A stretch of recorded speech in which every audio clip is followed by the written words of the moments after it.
Divya dinner बनाने की तैयारी कर रही थी, तभी उसकी देवरानी रीना रसोई में आई और कहने लगी, दीदी मैं इनके साथ मूवी देखने जा रही हूँ और हम लोग डिनर भी बाहर ही करेंगे, तो आप हम दोनों का खाना मत बनाइएगा। दिव्या मंद मुस्कुराहट के साथ कहने लगी, वाह यह तो बहुत अच्छी बात है, लेकिन अकेले अकेले मूवी देखने जाओगी, मुझे अपने साथ लेकर नहीं जाओगी? रीना सकबका कर उसके चेहरे की ओर देखने लगी तो अगले ही पल दिव्या ठहाका लगाकर हंस पड़ी और कहने लगी, अरे रीना तुम तो परेशान हो गई, मैं तो मजाक कर रही थी। देखो मैं ऐसी जेठानी नहीं हूँ जो अपनी देवरानी को परेशान करे।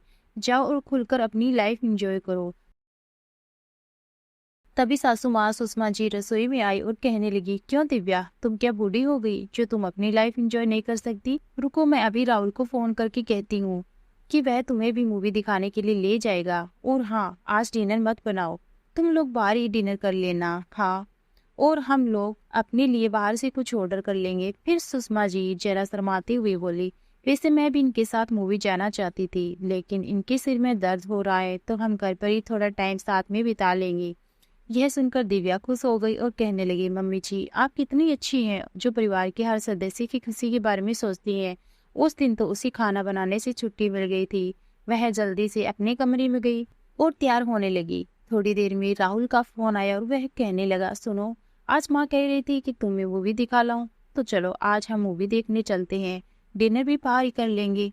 दिव्या कहने लगी, हाँ मम्मी जी ने मुझे बताया था, तो मैं तो तैयार ही बैठी हूँ, तुम जल्दी से घर आ जाओ। सुषमा जी ऐसे ही थी, वह अपने बेटे और बहू की खुशी के लिए हमेशा सोचती रहती थी। नई नवेली बहू रीना भी उस परिवार का हिस्सा बन गई। सब बहुत खुश थे, लेकिन रीना धीरे धीरे अपनी सास और जेठानी की छूट का गलत फायदा उठाने की कोशिश कर रही थी। एक सुबह दिव्या की तबीयत ठीक नहीं लग रही थी। वह सुबह रसोई में आई और उसने जल्दी से चाय का पानी चढ़ा दिया। तभी उसकी सास आवाज लगाते हुए कहने लगी, बहू मेरी कमर में मोच आ गई है, जरा कोई दवाई हो तो दे दो। दिव्या परेशान हो गई। वह सोच रही थी सास रसोई में आएगी तो उनसे थोड़ी मदद मिल जाएगी, लेकिन उनकी तो कमर में मोच आ गई थी। वह जल्दी से गई, उसने अपनी सास को दवाई दी तो उसकी सास दवाई लगाकर लेट गई। दिव्या फिर से रसोई की ओर भागी। तभी उसकी देवरानी रीना उठकर रसोई में आई। उसने अपनी कॉफी बनाई और चुपचाप रसोई से वापस जाने लगी। रीना को घर की बहू बनी हुई 2 महीने हो चुके थे, लेकिन वह न तो घर की कामों में हाथ लगाती थी, न कभी उसने रसोई के किसी काम में दिलचस्पी दिखाई थी। दिव्या और उसकी सास रीना को ज्यादा कुछ नहीं बोलती थी, क्योंकि उन्हें लगता था कि अभी उसकी नई नई शादी हुई है, उसके खाने खेलने के दिन है, बाद में धीरे धीरे उसे भी जिम्मेदारी उठाने की आदत हो जाएगी।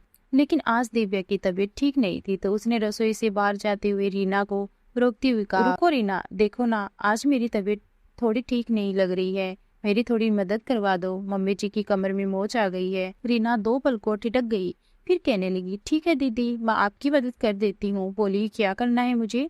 दिव्या बोली, तुम आटा गूंद दो, मैं सब्जी बना लेती हूँ। रीना कहने लगी, मैं आपकी मदद तो कर देती, लेकिन क्या है ना कि मेरी कलाई में बहुत दर्द हो रहा है और मुझे ना सुबह से भी सर में बहुत दर्द हो रहा है, तो सब्जी भी नहीं बना सकती, तो दीदी आज आप प्लीज संभाल लो ना, मैं थोड़ा आराम कर लेती हूँ। इतना कहकर वह बिना कुछ कहे सुने तीर की भांति रसोई से बाहर अपने कमरे में चली गई।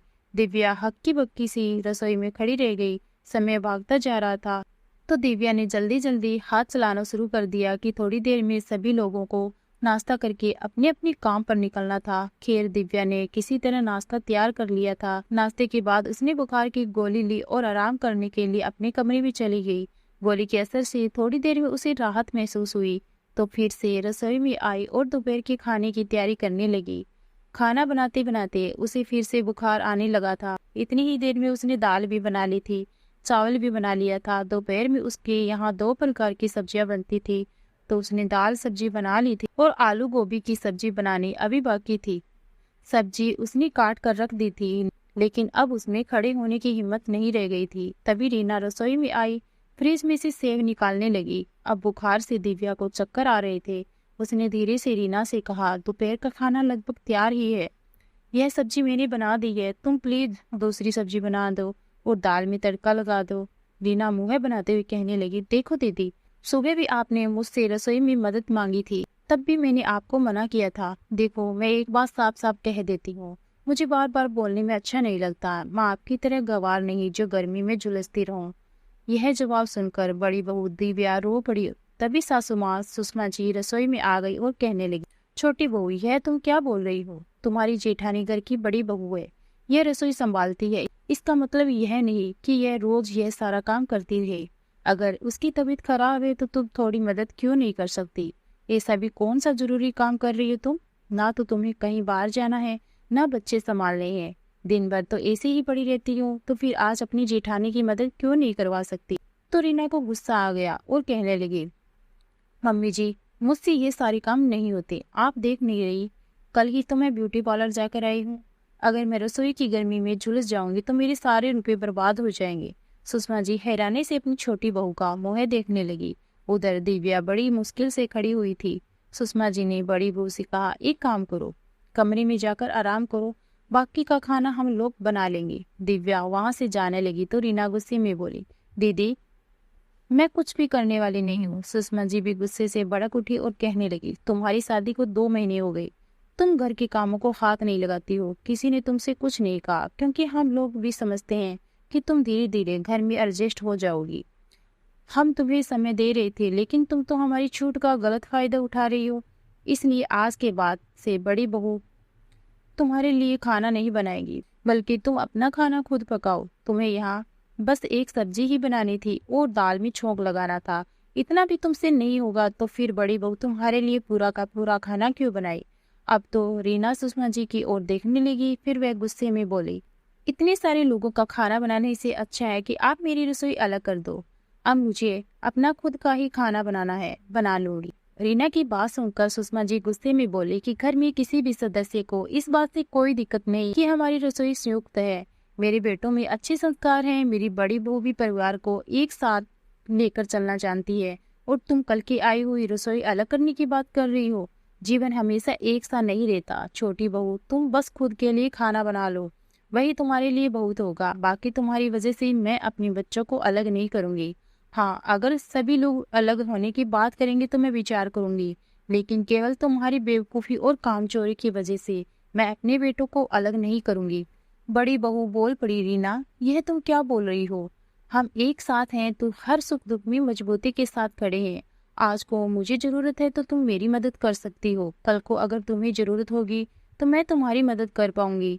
रसोई अलग करने से समस्या का समाधान नहीं होगा, बल्कि भविष्य में आने वाली समस्याओं के बीच हम अकेले पड़ जाएंगे। रीना ने कहने को तो कह दिया था, लेकिन थोड़ी देर बाद शांति से सोचने के बाद उसे भी लगा कि अगर रसोई अलग कर लेगी तब तो सारी जिम्मेदारी उस पर ही आ जाएगी, और अगर आज सास उसे खाना बनाने के लिए बोल रही तो ये काम तो उसे भारी लग रहा है। फिर वह पूरी गृहस्थी अकेले कैसे संभालेगी? इसलिए रीना थोड़ी देर तक खामोश रहने के बाद बोली, ठीक है, गुस्से में तो इंसान के मुंह से कुछ भी निकल जाता है।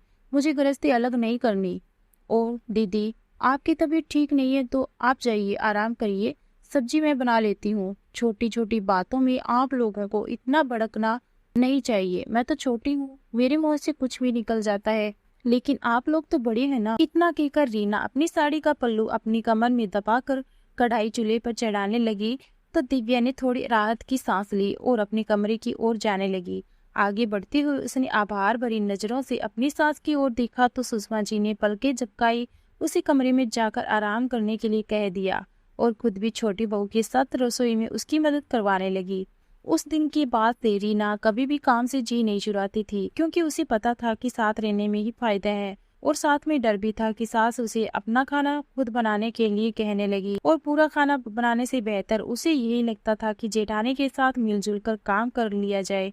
तो दोस्तों, यह कहानी आपको कैसी लगी आप हमें कमेंट करके जरूर बताएं, और चैनल पे नए हैं तो चैनल को सब्सक्राइब जरूर करें।